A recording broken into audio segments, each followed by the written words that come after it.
Hello everyone, সবাই কেমন আছেন? আশা করি সবাই সুস্থ আছেন, ভালো আছেন। তো আমার সামনে দেখছেন একটা ইন্ডাকশন চুলা। এই চুলার একটা সমস্যা আছে, যে সমস্যাগুলো আপনারা হয়তো ফেস করতে পারেন মাঝে মাঝে আপনাদের সামনে এই সমস্যাগুলো বাদে।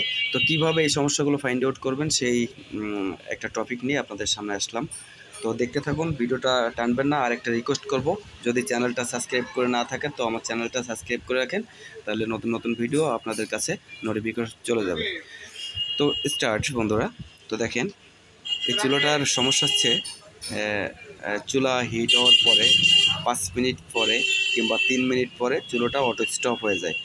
তো কেন অটো স্টপ হয়, এর বিভিন্ন ধরনের কারণ আছে, সেই কারণগুলো জানতে হবে। তো দেখেন, 5 মিনিট পরে যে আপনার হিটটা বন্ধ হয়ে যায় তখন আর হিট হয় না।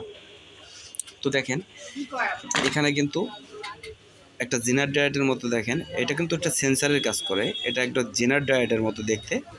তো এটা সেন্সারের মতো কাজ করে, তো এটা এক ধরনের সেন্সার।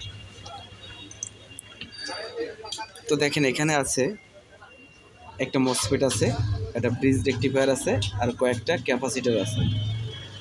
তো এই ক্যাপাসিটারগুলো যদি নষ্ট হয়ে যায়, মানে মনে করেন কি একটু ভালো আছে, তো একটু ভালো থাকলে কিন্তু হবে না, এটা পরিপূর্ণভাবে ভালো থাকতে হবে, তাহলে আপনার ডিভাইসটা সুন্দরভাবে চলবে। আর মূলত একটু হিট হওয়ার পরে বন্ধ হয়ে যায়, এই কারণটা আসছে এই যে দেখেন এখানে কিন্তু এই যে লকটা, এই লকটা এখানে ছিল, এই লকটা সাধারণত এখানে এই পয়েন্টে ইনস্টল করা থাকবে। তো এখন কোনো কারণে দেখা গেল চুলাটা পড়ে গেছে, চুলাটা পড়ে যাওয়ার পরে এই লকটা খুলে গেছে। তো এই চুলাটার ক্ষেত্রে এই ধরনের সমস্যা হয়েছে। তো দেখেন এই চুলাটার এই লকটা কিন্তু খোলা ছিল, এই লকটা খোলার কারণে কিন্তু এটা 5 মিনিট পরে হিট হওয়ার পরে 5 মিনিট পরে কিন্তু চুলাটা বন্ধ হয়ে যায়, শুধুমাত্র এই কারণটার জন্য। এই কারণটার জন্য কিন্তু 5 মিনিট পরে চুলাটা বন্ধ হয়ে যায়।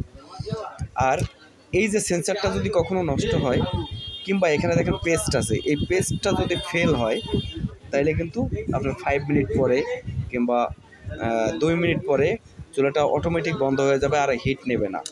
তাহলে এই যে চুলার যে সেন্সারটার কত বড় ভূমিকা সেটা বুঝতে পারছেন। তো দেখেন এখানে একটা ক্যাপাসিটার আছে, এই ক্যাপাসিটারটা যদি নষ্ট হয় তাইলে কিন্তু বন্ধ হতে পারে। আর এখানে একটা মাইক্রো প্রসেসর আইসি আছে, এটা কিন্তু মাইক্রো প্রসেসর আইসি, এটা কম্পিউটারের মতো কাজ করে। তো এটা বলা যায় ছোটোখাটো একটা কম্পিউটারের মতো কাজ করে। তো এই মাইক্রো প্রসেসর আইসিটা যদি নষ্ট হয়, কোনো সময় দেখা গেল এর ভ্যালুটা লেস হয়ে যায়, সেক্ষেত্রে কিন্তু আপনার এই ধরনের সিমটম আসবে। আর এই একই ভিডিওর সাথে আমি কিছু কিছু টপিক আপনাদের সামনে বলে যাব। তো দেখেন এখানে কিন্তু দুটো রেজিস্ট্যান্স আছে, এই রেজিস্ট্যান্স দুটো যদি কখনো রিমুভ হয়, দেখা গেল আপনি মিটার দ্বারা মাপ দিচ্ছেন, রেজিস্ট্যান্সটা ভ্যালু দেখাচ্ছে না, কোনো রকম ভ্যালু দেখাচ্ছে না, রেজিস্ট্যান্সটা ভিতর দিয়ে রিমুভ হয়ে গেছে। এই রেজিস্ট্যান্স দুটো যদি রিমুভ হয়ে যায় তাহলে কিন্তু আপনার E1 E0 এই ধরনের সিমটমগুলো আপনার ডিসপ্লেতে দেখা যাবে। এগুলো হচ্ছে পাওয়ারের আইসি। এই পাওয়ার আইসি যদি নষ্ট হয়ে যায় তাহলে কোনো পাওয়ার সিগন্যাল, টোটালি কোনো পাওয়ার সিগন্যাল আসবে না।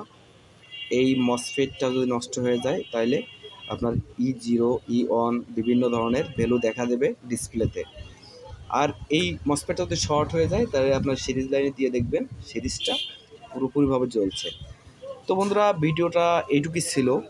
তো পরবর্তী ভিডিও জন্য আপনারা আমার চ্যানেলটা সাবস্ক্রাইব করবেন।